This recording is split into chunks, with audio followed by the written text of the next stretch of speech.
welcome back to another episode of the Salty Nerd Podcast. I'm your host, the Salty Nerd. In today's episode, we're going to be talking about the big master blockbuster news that Snyder Cut is coming to HBO Max, and we're also going to be discussing the Justice League by non-Snyder Cut. The non-Snyder Cut. And kind of comparing and talking about our notes and talking about what we think might be different and what we expect from this monumental accomplishment from a certain fandom. So I'm afraid. With me today is Matt Vader. What's up, man? How you doing? I'm afraid. You're afraid? I don't want to piss off the Snyder fans. The Snyder cult. It's too late for me. Yeah, you already did it. You might be able to save yourself. Kadish has a way of pissing off every fandom. Yeah, when you point out how shitty some of these things are, the fandom doesn't tend to appreciate it. Except for the JP fandom. We're like, whatever, cool. We're good. But yeah, I'm good. Dinosaurs. I'm good. And I'm also joined by Matthew Kadish, the scorned of the internet. What's up, man? How you doing? Scourge of the internet. Scourge. I'm doing scorned. good. You were scorned by the Snyder Cut, though, or the Snyder people. Yeah, those guys are crazy. Some of them. Most of them. 10%. I call them the cult of Snyder. A lot of people do. Snyder Files. Anyway, real quick, let's talk about Justice League and what a freaking debacle of a movie that was. I watched it last night. Couldn't believe how bad it was. I rented it yesterday and rewatched it. It's funny because when I saw it in the theater, I knew it was bad, but I was just kind of like, it's entertaining because I love Batman, I love Superman, I love all these characters. Yeah, and it was great to get to see them on screen together for the first time. But then with each subsequent viewing of this movie, I'm like, oh my god, it just gets worse. I think I watched the wrong movie. Worse. Which movie did you watch? Did you watch Batman v Superman? Probably. That was. I don't know. It's a whole nother podcast talking about that movie. Is this the one where they dig him up in a grave and they electrocute him back to life? So no, Justice League is the one where they bring Superman back to life, right? Okay, yeah, we're good. Okay. So real quick, my biggest gripe with this movie, besides the plot, besides the plot, it's just like whatever. Right besides this entire movie, the movie, I did not enjoy this movie, but the biggest problem I had with it was how they treated Batman. To me, like a little bitch. To me, Batman came off like a freaking joke in this movie, and I hated it. I hated the humor that Whedon had injected in. I know he was directed to by the studio because the studio wasn't happy with the darker, grittier, Snyder vision. They kind of wanted to go more Marvel-esque. Why'd you say that name? Why'd you say that name?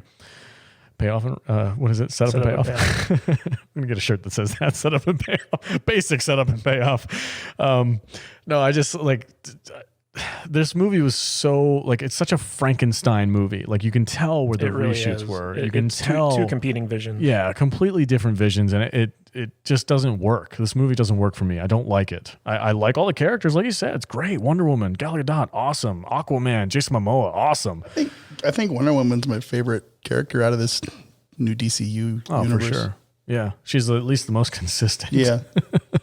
But yeah, for me, watching Ben Affleck, and I've really enjoyed Ben Affleck. I've as Batman, I felt like he should have been given a full movie to kind of grow his character and kind of explain where this version of Batman is.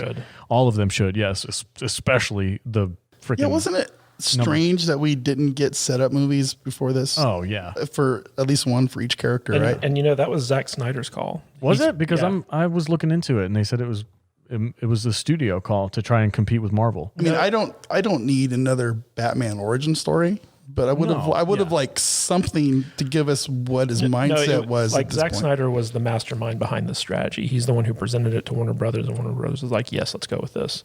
And it was kind of like his vision for how all this went. Because after Man of Steel, it was his idea. He wanted to. What he really wanted to do was make a Batman movie, but they were like, no, we want to set up for Justice League like Marvel's doing. And so he's like, well, I don't want to have to wait to do a Batman movie. So why don't we do Batman versus Superman? And then that can lead into a Justice League movie so I can do more Batman stuff. So it was kind of a studio thing then, because they were like, no, we don't want to take our time to do a whole single Batman movie. We want to do both. No, not necessarily, because they were just coming off of Nolan's Batman. So they didn't want to...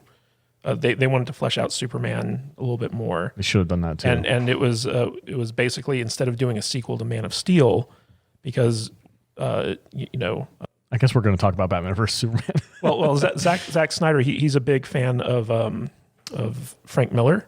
Yeah, and so he's been wanting to do a Batman movie for the longest time, and Batman v Superman was like the sequel to Superman was like his chance to do like a backdoor Batman movie. Yeah, it was a mistake. I like his idea of having like the Dark Knight Rises type Frank Miller Batman. Like, I love it, and I think Ben Affleck fit that bill pretty well. It's a shame that he had to. I like it, man. I have no gripes with him. I like Ben Affleck as an actor. I liked him as Batman. I like that darker, grittier Frank Miller style. Like, yeah, I don't have any problem with Batfleck. Yeah, I don't either. I think he was fine. He was just as good as any other. I personally think Josh Brolin would have been much better suited for that role. The older, grizzled Bruce Wayne. Yeah, I can see that too. I can see that too. That's not a bad idea. I mean, the whole internet exploded back in the day when they announced that Affleck was going to do it. Why was that? Because everybody likes to be pissed off on the internet. Well, also people don't like Ben Affleck. I never understood why. I never had a problem with him. I don't either. He was in Mallrats. Come on. He's got good Clerks. Not Clerks, but what is it?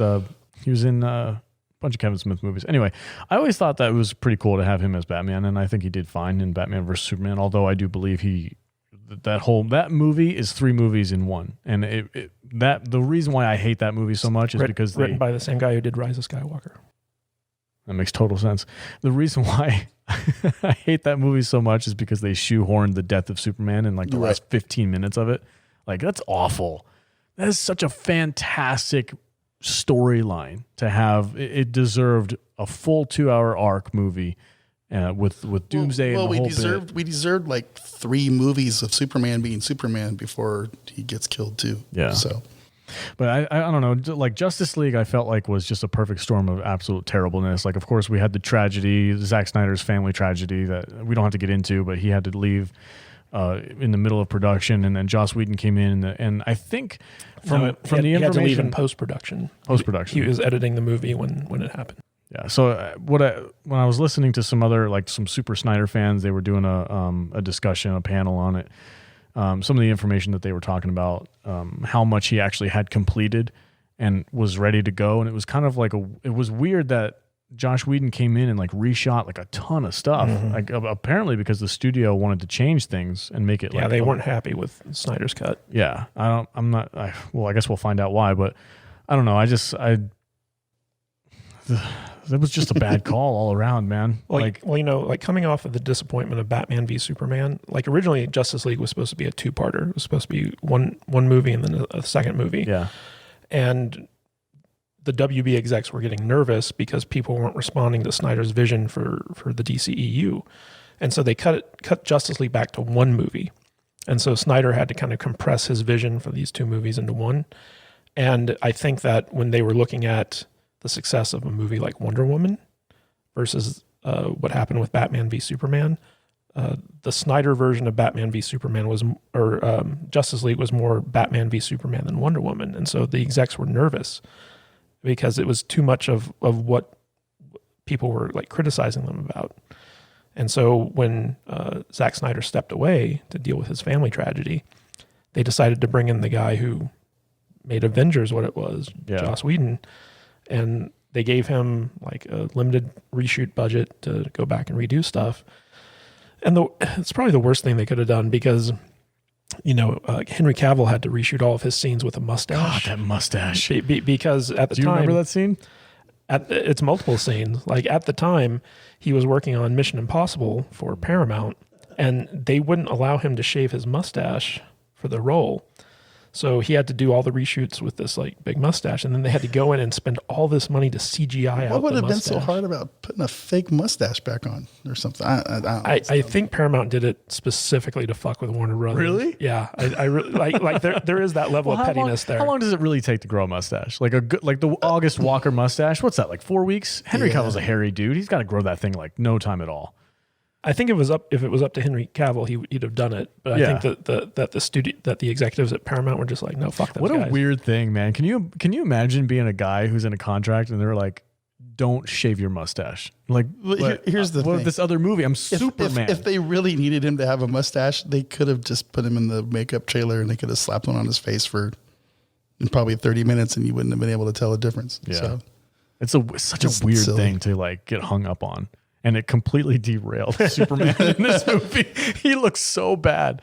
So terrible, man. And I really like Henry Cavill. I think he's probably up there in one of the best Supermans on film. Christopher Reeve, obviously, is. Yeah, but you don't like him? No, I like him. Oh, okay. That was my Witcher groan. Oh, but you know that scene where he's like holding Batman by the face and he's like, "Tell me, do you bleed?" Yeah, and like his face is just like so fake weird. looking. Like the Uncanny Valley is just like super like in your face at that close up. I think the worst one is the one that everybody always posts online. Is the one where he's talking to those two kids, like the found footage one. That just looks terrible. Which makes no sense in the context of this movie. Are there any outtakes out there?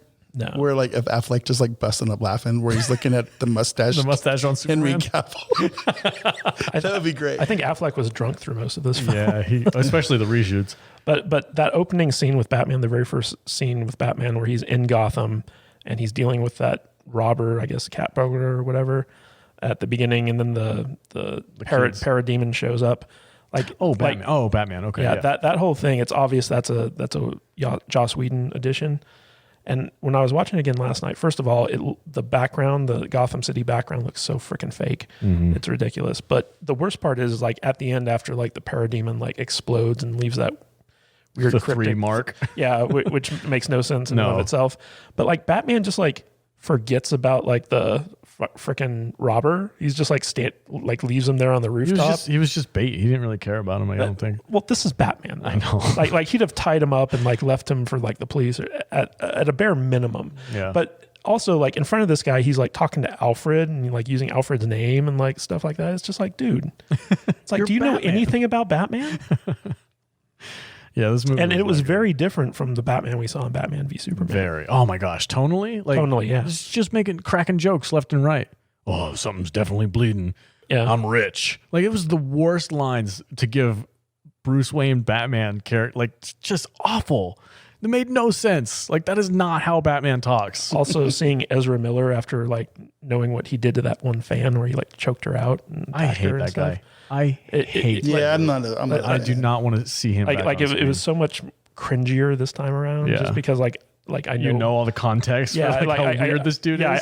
Yeah, like he's also gender fluid, right? Like he doesn't identify with either sex or something like that. He's just like a super weird guy. Before I even knew all of that, and before I even saw the video of him choking out that girl, I was watching an interview with him and Gal Gadot, and it was so obvious that Gal Gadot was like super weirded out by this dude because he was asking her. He's a weird dude. He's asking her all these like crazy weird questions, and she's sitting there like trying to smile for the camera. He's like, okay, yeah, no, we don't have to talk about that. Let's talk about something else. I'm like, dude, I don't ever want to see Ezra Miller back as the Flash. Like, please don't recast. Yeah, just find somebody else. That dude is off his rocker. I'm annoyed that he's in the Harry Potter. Is he? Yeah, the Fantastic Beast films. Fantastic Beast movies. Yeah. Though those aren't that good, but. No, they're really not. But you know what's a shame is so, you know, I told you guys before, I love all the characters in this movie, and not necessarily how they're portrayed in this movie, but like the characters themselves. But the one thing that this movie I felt kind of showed a glimmer of that I would have liked to have seen, like, you know, like a movie beforehand or like a spinoff afterwards or something like that, was Cyborg. I felt like Ray Park's portrayal was really good, and like Cyborg, he's a character that if you're not familiar with him, he's very easy to brush off. But the more you learn about him, like the more interesting of a character he becomes. And I felt like the portrayal of him in this movie was really fascinating. And it would have been nice to have seen him get like, you know, his own movie just to either set up his character. And that's another thing is they tried to do way too much with this movie way too soon. Like, sure. Like they really did need to follow the Marvel model where like each character gets set up in their own movie and then you go into the team up. That way you wouldn't have to waste all this time setting stuff up. Yeah. And you could just get right into the action. But I mean, there's just so many problems. So many problems with this movie. One of the interesting that you really like Cyborg in this movie because the actor is one of the more vocal actors for the Snyder Cut. He's been trying to get the Snyder Cut like rolling for a while. He's always on social media talking about it and saying how like not Josh Whedon, how Zack Snyder had like Cyborg's character arc like was really well fleshed out and was like one of the main characters in this movie. Well, so like it's cool. Like maybe you will like it then if it's. You know what's funny though is so my love of Cyborg really comes from having watched Teen Titans Go with my 5-year-old, sure. And you know in that show, he's voiced by the guy who plays King Ezekiel in The Walking Dead. Okay. But the character of Cyborg in that show is just so funny, and he has this catchphrase where he's like "booyah," like I gave it to Aquaman. well, no. Aquaman says "my man." He doesn't say "booyah." My man. Yeah, but while we were watching in the theater, like I turned to Jude every time Cyborg was on screen, and I was like, I really hope he says "booyah." And then finally, at the end of the movie, like he has that "booyah" line. I'm just like, yes, finally. Yeah, they did give it to him, didn't they? Yeah. That's right. Aquaman was like, woo! He's doing a whole like surfing thing. Yeah, my man. My man. Yeah. Also, one of my favorite scenes, it's definitely a Joss Whedon edition, which is where Aquaman sits on the lasso of truth. That was that was the only genuinely funny moment in this movie. Because he was like just spilling his beans, like, I don't want to die. I got shit to do. And it's just like everybody's sitting there looking at him. He's just spilling his beans, and then he stands up and he throws the lasso over to Aquaman. My God, man, to Wonder Woman. Wonder Woman. That was a good moment. It was a genuinely good moment. Yeah, but like that whole scene where he goes to Atlantis and fights Steppenwolf, and Mira's there, and they have that little exchange, and that's all the character setup he gets. And like it would have been nice. I mean, he eventually got his own movie, but it would have been nice if like that had been kind of established before this movie, because it was such a forced scene. I felt like you didn't get a sense of who Mira was and like what Aquaman's relationship to Atlantis is and all this other stuff. I mean, it was just so poorly done, and I think that was a Zack Snyder thing. I don't think that was a Joss Whedon edition. Mm. Well, maybe there's more to it that we don't see because they cut everything out. But I don't know. What do you think? Do you think the Zack Snyder cut is going to be an improvement, or do you think it's just going to be? How can it not be an improvement? We're gonna get to see the movie the way it was supposed to have been seen. We're gonna get the movie that we were supposed to see. Mm-hmm. Well, a lot of the argument is that trying to improve a bad movie is not. From somebody who did Batman. You can only polish a turd so much, right? Yeah. But at least we're going to see it how it was meant to be seen. Okay, instead of Frankenstein monsters. I mean, maybe it can get worse. I don't know. But I mean, my biggest problem with Zack Snyder. So first of all, he's a brilliant visualist. Like he knows how to frame an image, and he knows how to create these iconic, beautiful looking shots. But he's a terrible storyteller. He's a terrible writer. He does not understand how to tell a good, straightforward story. And, all you need to do is like look at his filmography. Every time he doesn't have source material to steal from, and especially when he's left to his own devices, like if you look at Sucker Punch, oh my God. That movie. That's a convoluted movie, but I love it. It's terrible. It's a so terrible bonkers. movie. Like again, visually, it's quite an interesting movie. That is story-wise, I've it's a never mess. seen it. That's the definition of turn your brain off movie. Like, yes, it is. It's so fun to watch. But that's every Zack Snyder movie. Every Zack Snyder movie, you have to turn your brain off to really enjoy it. Except for maybe, like, I really love 300, but he has source material for that. Again, that comes from Frank Miller, and even Dawn of the Dead. They had a movie to base that off of. So like. When he has a good script, he can turn in a good movie. But when he's kind of left to his own devices to craft the story himself, he can't do it. He's a terrible storyteller. Now, there's I wish I could present the argument against that idea better, but I'm not well versed in the Snyder fandom, so I can't. I don't want to like be disingenuous or anything, but I'm just saying like there's a lot of people out there who find, especially that what is the director's cut of Batman vs Superman had like an extra 30 minutes and it kind of flushed out. Cut. It flushed out a couple of the storylines, which to me, I mean, again, my personal opinion on the movie. Well, it was actually that was the original cut, and they had to remove a half hour to make it run in theaters. It's so ridiculous. I'm just going back on IMDb looking at the stuff that he's done that I've seen. What's he got? Dawn of the Dead, 2004. I love that movie. Mm-hmm. That was a good movie. 300. Great movie. I watched that just the other day. It's one of my favorite movies. Right. I can watch that movie probably once a week for the rest of my life and never care because it's just such a visual. He didn't do the second one, did he? Such a visual whatever. Tour de force. Yeah, it's great. I love it. And like visually, his movies are all amazing. Yeah. What did you think story wise? So the criticism that like he tones down the visuals on like Superman because it's all muted colors and dark and grimy. Like, do you disagree with that then? Are you okay with his idea of like a darker tone for those movies, like visual tone? You mean darker color palette? Yeah. Yeah, I mean, like, that was his kind of like contribution to that universe, was he wanted it, because the Marvel movies were very colorful. So he's like, I want to distinguish these movies from Marvel and do a more muted color palette. And I don't agree with that choice. I do think that he should have gone more colorful.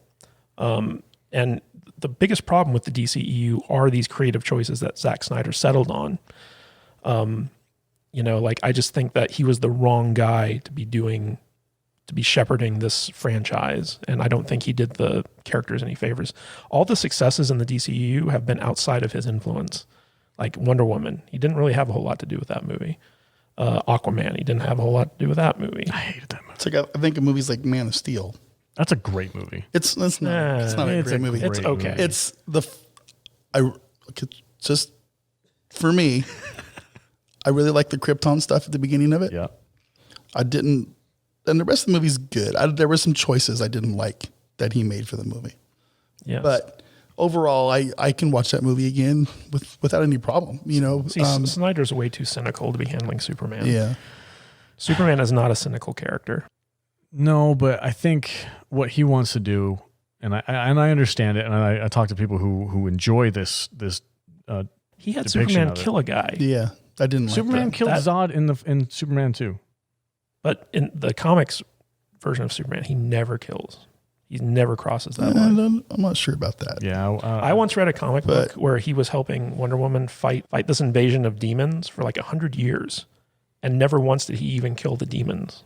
That seems excessive. Well, but that's part of his code as a character, is like, he does not cross that line into killing.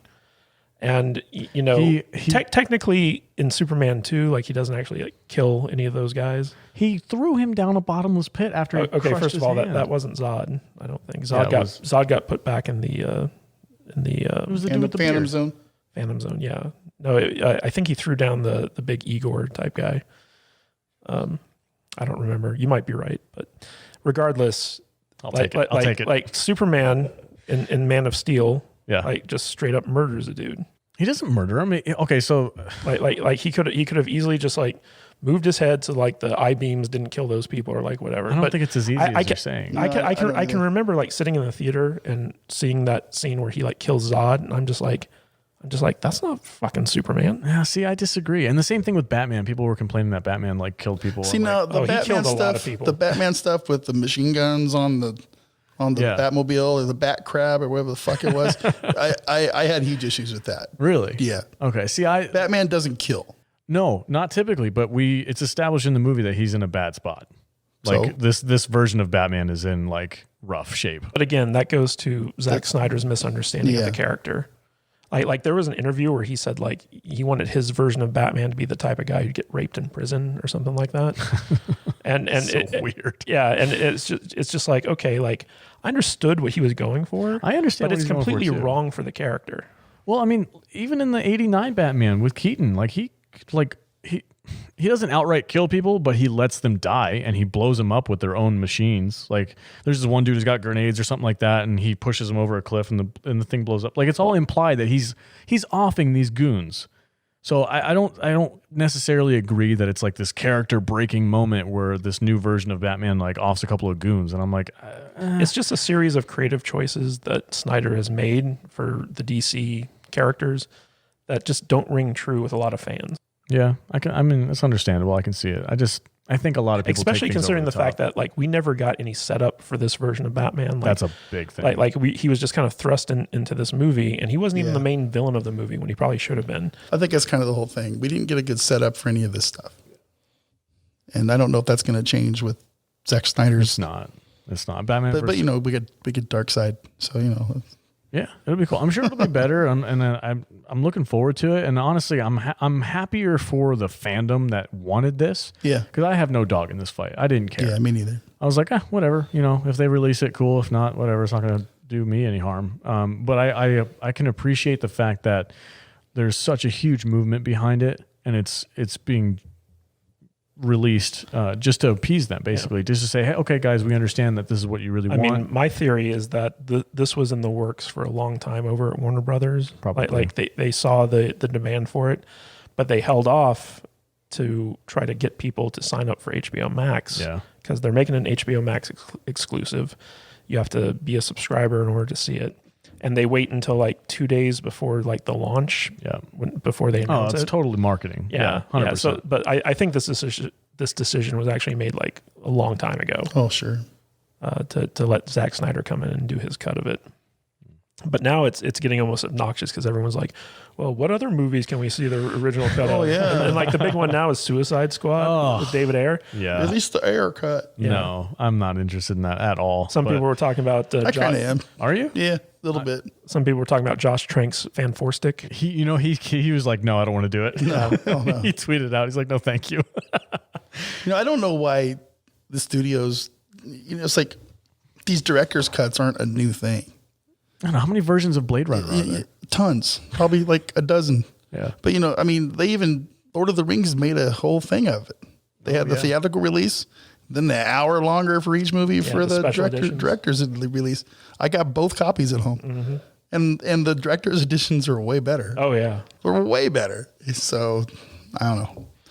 It's not like it's a big deal to me. It's like, we're getting a director's cut. Okay, cool. It can be a real crapshoot depending on the director, because sometimes, like if you look at something like The Irishman, that was Scorsese's vision, and it's like, yeah, you probably should have trimmed about an hour off of that movie. That was something. So I think it's like a case by case basis. I do think that it's a good thing that we're getting the Snyder Cut, just out of my own curiosity. Like I've always wondered what in Justice League was Joss Whedon and what was Zack Snyder, because Joss Whedon, like I think he reshot like 30% of that movie. Yeah, quite a bit. Yeah, at least half of it, something like that. So it'll at least be interesting to see, like, okay, this was Whedon's vision and this is Snyder's vision. Yeah, but I don't think it's going to fix the movie at all. In fact, it could even make it worse. I don't know, man. I'm really kind of annoyed at these websites and stuff out there that are printing these articles about how they shouldn't do these things because it rewards toxic fandom.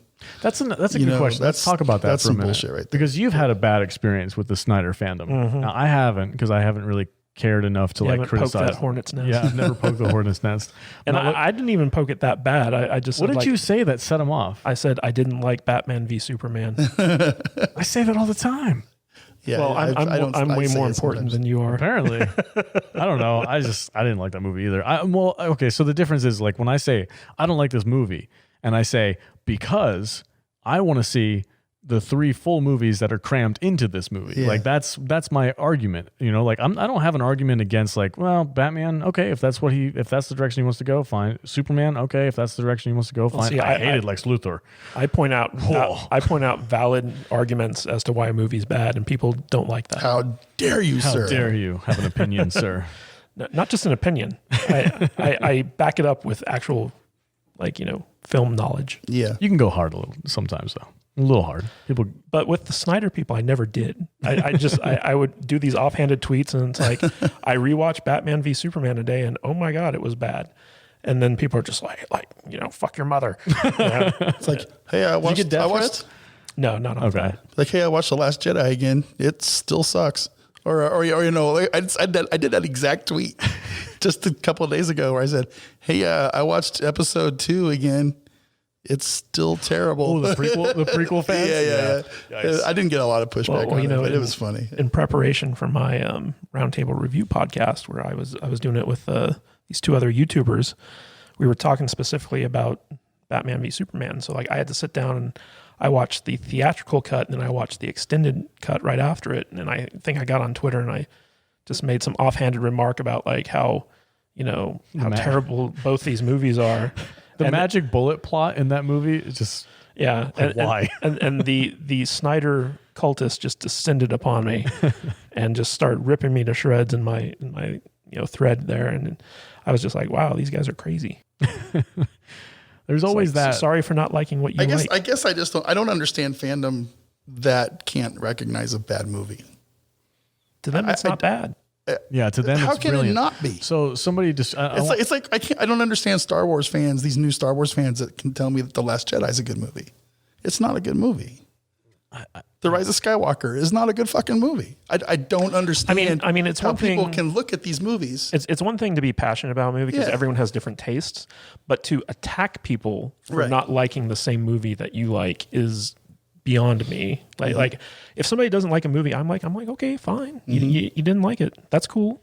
But to some of these people, they take it as a personal insult, and they're like, "I'm going to track you. Yeah, it's like I'm going to find you. I'm going to kill you." It's like they have skin in the game or something. Yeah. Like it's their movie, and even if it was like Zack Snyder, I don't. If somebody says, "Hey, man, I think your movie's shit," I don't see Zack Snyder being the guy who's gonna be like, "Fuck you, asshole." Like, no, he'd be like, "All right, whatever, don't watch it." He handles it way better than Rian Johnson does, for sure. Yeah, I don't know, man. I don't understand that type of fandom either. Which I mean, people are like, "There's no such thing as toxic fandom." I'm like, yeah, there definitely can be. There is.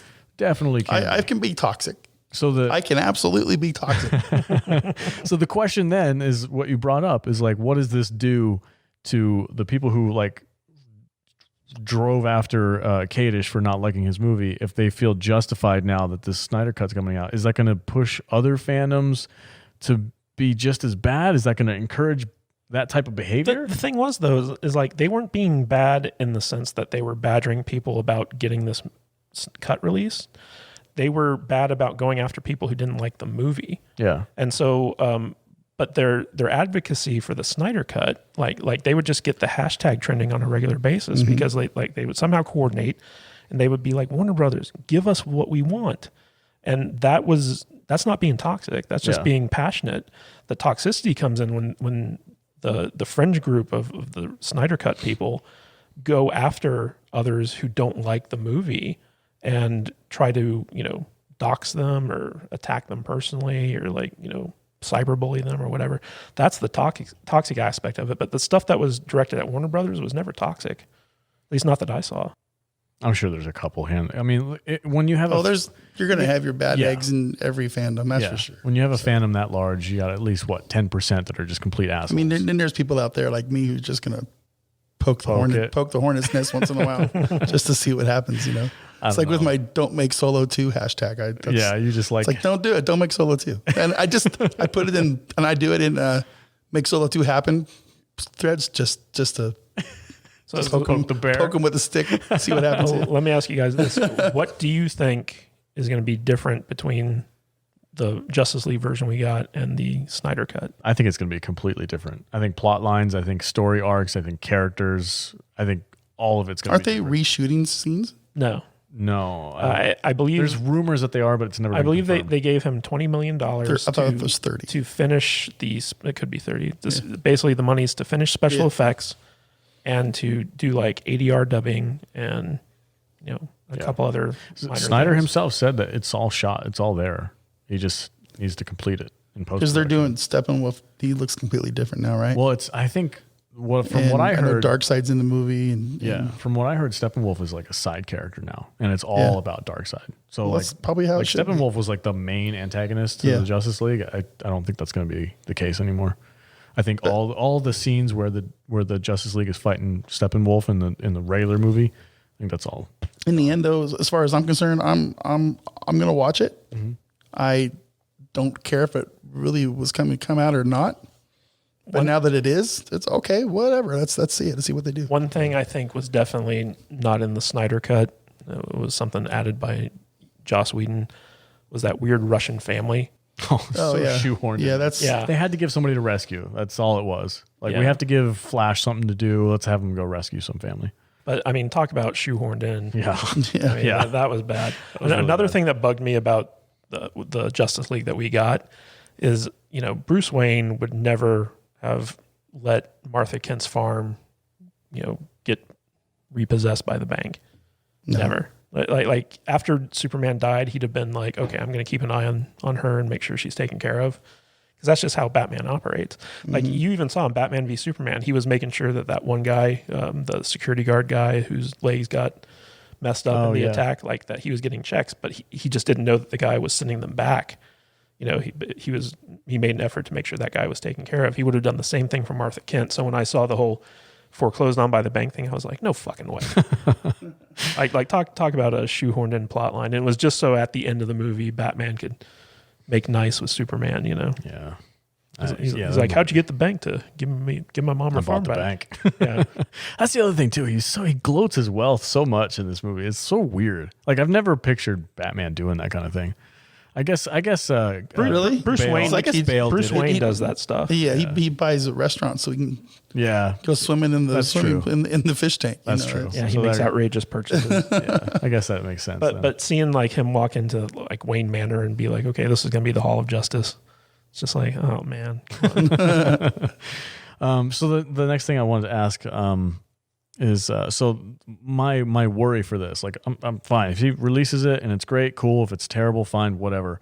My issue is going to come is the social media backlash, where if it comes out and it's terrible and the Snyder cult is going to be like, it's genius. It's going to be brutal. And all of us are going to be like, no, it's not really much better. It's kind of bad, know guys. That's going to happen. I know, but I'm like, gonna happen. why? Why does it have to happen? Why does this always have to happen? Because that's just the world we live in. It's so stupid. It would It's be like you were saying with The Last Jedi. Like, why? Yeah, the most surprising outcome. But listen. We wouldn't be sitting around this table right now if it wasn't for a little bit of a toxic fandom out there. All three of us met because of The Last Jedi flap. Yeah. On Twitter. I don't know if people know this or not, but we just happened to be living close by to each other. So three Vegas people who hate The Last Jedi. It was fate. But it is what it is. It's a toxic. There's going to be toxic fandom for everything. I'm just not looking forward to that. There's probably toxic Jumanji fandom out there. The real How shock, dare the fucking Rock be in these movies? You know These what I movies noticed? I was actually really disappointed in because you guys all know I'm super Jurassic Park fan and I love the fandom because it's for the most part it's like super you guys chill. are the most chill, like whatever. You're just saccharine, sweet, gross. It's ridiculous. It's so funny that you hate it so much because we're just like, hey man, we're just talking about dinosaurs over here. Nah, it's cool. But I did notice there was like a little hiccup there for a little while. People were arguing about the T-Rex, the design or whatever. Yeah. And people were getting pretty heated about it. And I'm like, how dare you? Like, don't you sully my fandom with that nonsense. Like, I can't stand that stuff. I don't understand why people have to get I think if somebody came after you and Blake and the boys and you, it would turn ugly really fast. There's one instance where I got irritated with somebody and it was kind of like you're like, Fallen Kingdom was a shit movie. And normally I wouldn't care if that was the case. Like, okay, if you don't like the movie, that's totally fine. Like, I don't care if somebody says that they don't like the movie or they think it's bad, whatever, it's fine. Whatever. But the thing that came of it is because the person who said that to me had been like defending The Last Jedi for the past 2 years. And I'm like, motherfucker, don't you try to tell me that my movie's bad while you're over there defending that shithole. Yeah. Like, that's the only time where I got like agitated at somebody on Twitter about Jurassic Park. So I don't know. I don't understand the mentality of being like, oh man, you just don't understand Snyder's vision. Well, that's Alex, why you don't like it. Your doomsday scenario of, the Snyder faithful loving it and everyone else being like, yeah, it's really crap. I would be like the real surprising outcome would be, oh my God, this totally fixed the movie and it's fantastic. It's 100% going to happen. You think it's going to be terrible? Yeah. No, I don't think it's going to be terrible. I just think there's going to be people out there that are going to hate it just to hate it, whether it's really good or not. And then the Snyder files are going to fire back, and it's just social media now, man. It's just the way it is. Yeah. Can I just say that I thought that the best casting to come out of this movie was J.K. Simmons as Commissioner Gordon. Dude, picture perfect. Oh, he was perfect for the role, and it's a shame that this is the only movie he's going to get to play that role in. Yeah. I would have loved to have seen him in like a full-on Batman movie. Yeah. I mean, like, we're getting Battison now. Like it's going to be the Matt Reeves. Well, they are talking about. I know Henry Cavill he's coming back. He's coming back. I mean, although are they going to talk to Affleck? They're going to do something new with him. What? I don't know. They're kind of saying that Henry Cavill's Superman is going to kind of be like the Hulk, where he kind of appears in other people's movies and just doesn't actually like have a movie. He's going to be hanging out in Black Adam or something. Something like that's gonna be I don't know. If I was Henry Cavill and they told me that, I'd be pissed. Like, what you want me to be Superman just so I can prop up the other characters? He needs another movie. He really does. He really does need another movie. We need Man from U.N.C.L.E. 2. No, we don't. That movie was freaking awesome. I still haven't seen amazing. that one. Oh my god, it's so awesome. So boring. It's not. Is boring it? At all. It's terrible. I don't know who to listen to. It's incredible. Well, you like The Gentleman, so you might like it. That's true. I haven't seen The Gentleman, so I can't compare. But It's a Guy Ritchie movie. I know what it is, but I haven't seen it. I just Genius. Fucking genius. the Man from U.N.C.L.E. was genius, in my opinion. I'm not going to say it wasn't because I haven't seen it. I thought it was great. Anyway, so like Henry Cavill, he's a big name though. He's got The Witcher. He's got a multi-season going on with Netflix. Way bigger now than he was when they made Man of Steel. Yeah. Yep. I mean, I would be a little upset if I was him. Like, yes, I understand why he would want to play Superman, but to not be given your own movie, like, we're just going to pepper you in I think when we need you. him getting his own movie is, I don't even know why they'd have to think about it. It would make money. You know what, Oh though? my God, would it ever? I think these decisions are coming from J.J. Abrams. Is he running WB? Oh, yeah, he is over there. Yeah, he signed this big overall deal with that. WB, and he's kind of like they said that he was going to be overseeing Green Lantern and Superman, and so my guess is like a lot of what we're hearing about the Henry Cavill stuff is basically JJ's brainchild. Crap. I don't know if people would want to watch a new Superman already. That's not Like a recast? Yeah. I would. Yeah. Really? I mean, like I like Superman. I'm a Superman fan, so I'd watch anything with Superman. I would rather see Henry Cavill back and go up against Brainiac than have it recast. I would like to see Cavill keep the role. I mean, honestly, like losing Ben Affleck after only like 2 movies as Batman, like, Yeah. I'm not the biggest fan of his version of Batman, but I would have liked to have seen a little bit more continuity here. The fact that WB's kind of given up on the whole DCEU, even though they're keeping some of the same actors. It's a weird situation. It is a very weird situation. And when's Wonder Woman coming out? November. Supposedly, It was already supposed to be out, right? Oh, yeah, the pandemic. Did they push it back? I think they did. God damn it. We're supposed to be like knee deep in the summer movie blockbuster season right now. Yeah. So, yeah. Theaters are supposed to open tomorrow, and I don't even know what's out. Like, They're opening tomorrow? supposedly Friday. It's going to be a terrible summer movie season. Won't go. I'm going to check it out. I'm going to see what's playing at Galaxy. And I'm not going to go watch some stupid movie like Sonic or something. I bought that movie. Oh, It's getting a sequel. oh, goody. I'm sure it'll be fantastic. I'm sure it will. Oh, that's another thing. We could talk about fan movements like that. It's the same situation. Alita. Oh, no, wait, Alita. We haven't got their second one yet, so that fan movement's still going. It's still going, but it's got some power behind it. But the fan reaction to the Sonic movie that made the studio change their mind, that gave us a great product. Yeah, initially, I'm sorry. No, I was just saying initially, and I was on the show, I was like dead set against that. It's like, how dare the studios cave into this nonsense? But I'm kind of like on board with that now. The fans did good in that case with the Sonic movie. Well, I mean, there's a long history of like fan movements, Yeah. like, and getting the studios to listen. Like, for instance, Star Trek. Star Trek got canceled after like the second season. Then the fans wrote in and got them to do like a third season. There was that show Jericho. I don't know if you guys remember that show. I do remember that show. So like it got canceled after one season, and the fans for that show were so fervent that they sent baskets of nuts to I think it was CBS or whatever, but the very last line in the season finale for that show was the main character. He just says nuts, and so like they sent like hundreds of thousands of pounds of nuts to, Oh my God. to the executives, and finally the executives were like, okay, we'll give you a second season. Just quit sending us all these nuts. Yeah. Quit sending us nuts. So I mean, there is precedence for fans being able to enact change in the studios. Yeah. And it's been going on for as long as there's been like TVs and movies and stuff. Do you think Well, the fan movement brought the Firefly show back too. They made a movie out of it because of the fan movement. movie? Yeah. Anyway, go ahead. I was gonna say, do you think we could get a new season 8 of Game of Thrones? I think it's too little, too late.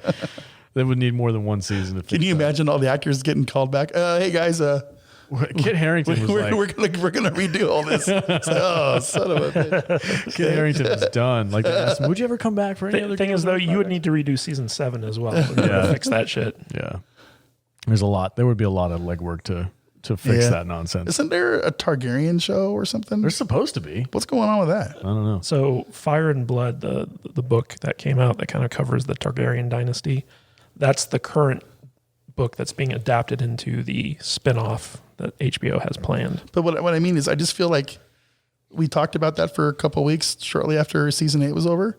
And it's been nothing for like a year. That's kind of how I feel about the Lord of the Rings. They did no news, no nothing. They did a failed pilot for a Game of Thrones spinoff, and then after they decided not to go in that direction, they started over with this new Fire and Blood series. I don't know if it's called Fire and Blood, but it's based off that book, House of Dragon or something like that. Yeah, House of the Dragon. That's what it's called. And so I think that they're still in the scripting stage. I don't think they've shot anything yet. I don't know. All I know is this coronavirus stuff needs to stop so we can start getting some new movies and TV shows. Yeah, we're getting a little sparse on the news, huh? Jurassic World got pushed back to like 2023 or something. I'm like, ugh. It's like we're not going to get. Are we ever going to get a Black Widow? When's this supposed to come out? Oh, did they release that? It was supposed to come out this month, but they had to push it back. I thought they released it on digital. No, God no. Oh wow. They should. They should. It'd be nice. That's one of the few I would probably spend $20 on to watch at home. Yeah, Disney Plus for a 24-hour rental for $20. That just annoys me. But yeah. Well, they put way too much money into it to do a straight to video release. Yeah, maybe. Well, if anything, it'll probably come out in December. Christmas season, right around flu season, so everybody could go out and get the flu. We'll be back. We'll be on lockdown again. What a joke. We'll be on lockdown again. All right. Anybody have any closing thoughts before we finish up? I just, Justice League, every time I watch it, it just gets worse and worse. But there's something about it that makes, I want to like it. I really want to like Batman v Superman. I really want to like Justice League. And there are parts to these movies that are enjoyable and interesting. But taken as a whole, they just don't work. Yeah. And I think it's a real shame because I liked the kernels of the ideas that were in these movies for the DC characters, because I love these DC characters. I'm a big DC fan. So like, I just want to see them handled right. And I don't know if the Snyder Cut's going to do that. For you, probably not. But I am interested to see what Snyder's original vision was. So for me, it's like, I want these characters to be good too. Just like Matt said, we grew up on these characters. Mm-hmm. Just like we grew up on the Marvel characters, we grew up on these DC characters. Maybe even more so. I grew up watching Justice League and Super Friends on Saturday mornings, Batman animated series. Yeah, these are things they should be done well and correctly. And I don't know why these studios have such a hard time, especially Warner Brothers, doing these things. Warner Brothers has a long history of like fucking up their superhero movies. The animated shows are great. Yeah, but then you look at something like Batman and Robin, which almost killed the whole Batman franchise for a long time. Even this Harley Quinn show that I've been watching on my DVR, this super R-rated Harley Quinn show. Is that any good? It's a cartoon, right? It's a cartoon. It's I like it. I don't know if it's any good, but it's so sweary and kind of over the top. I enjoy it. Wasn't there a joke Haley Cuoco does Harley. She's the voice. So I just picture her swearing like a sailor. I picture her. I kind of got a weird crush on her, but no, I like it. I like the show. It's been fun to watch. I got to watch the last 3 episodes later on. I got them on my DVR. But in that show, wasn't there a scene where they had 2 dudes sitting in a couch that one had released the Snyder Cut T-shirt on? Was that show? It probably is. Okay, that sounds like something they would do on the show. I saw something on Twitter about it. But it's about Harley breaking off from Joker, and she hangs out with Poison Ivy. In Poison Ivy's pad, right? So it's Birds of Prey, and she puts together a team of evil villains because she wants to be joined and she wants to be in the League of Evil Villains or whatever they're called. What are they called? The Legion of Doom. So she's got Sharkman, Clayface, and Dr. Weird. What's the little short midget doctor? I forget. I never heard of this character before. But she's got like 5 people on her team, and no, but and they just go around and they bumble through these capers and stuff, and swear and cuss a lot, a lot of people are murdered and it's bloody and gross. And, really? Oh, it's nasty, dude. It's hilariously bad. And it's I never thought I'd see a cartoon like it with DC characters for real. It's just like, fuck this, fuck that, fuck you, blah, blah, blah, blah.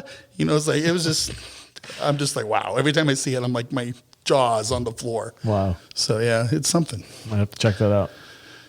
All right. Well, that's our thoughts on the Snyder Cut and Justice League and movie theaters and a bunch of other stuff. So. Yeah, that got crazy. Yeah, it did. Thanks for listening, guys. If you want to support this podcast, go to saltynerdvideo.com. That takes you straight to our YouTube channel where we have all of our podcasts broken up into nice little digestible segments for your listening pleasure. Don't forget to like and subscribe, comment, let us know what you're thinking, let us know what you want to hear about, and maybe we'll just make a podcast all about your one comment. Call me the Flu Klux Klan again. All right, guys. Have a great night. Matthew Kadish, where can they find you? They can find me at Matthew Kadish, Kadish on Twitter, and kadishbooks.com on Amazon. And Matt Vader, where can they find you? Matt Vader 74. And you're on Twitch, Instagram, Twitter, right on. Parlor, Grindr. Grindr. No, not Grindr. I don't know. All of them. All of them. All right, guys. You can find me on Twitter at salty_nerd. Hit me up. Let me know what you're thinking. Talk about the Snyder Cut. Talk about whatever you want. Talk to us. We're here just sitting in front of our microphones waiting for you to talk to us. Yeah, maybe we'll have a phone call. Maybe we'll get a phone number for him or something someday, right? No, I'm never